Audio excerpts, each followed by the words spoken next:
अस्सलाम वालेकुम, अल्लाह हाफ़िज़। कनीज़ फ़ातिमा, अलसी के बारे अलसी के जो बीज होते हैं उसके बारे में बात कर रही हैं। अलसी के बीज बहुत फ़ायदेमंद होते हैं, ख़ास तौर पे आपके बालों के लिए, स्किन के लिए।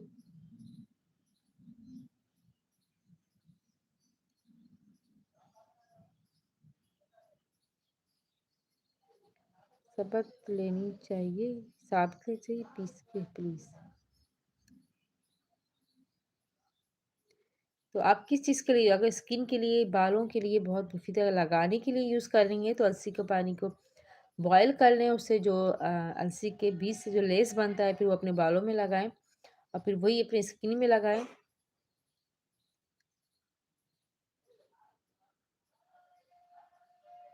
और खाने के लिए यूज़ कर रहे हैं तो आप ऐसे साबित भी खा सकती हैं उसको, या पानी में भिगो दें, उसके बाद आप वो पानी पी लें और फिर उसके बीज खा लें।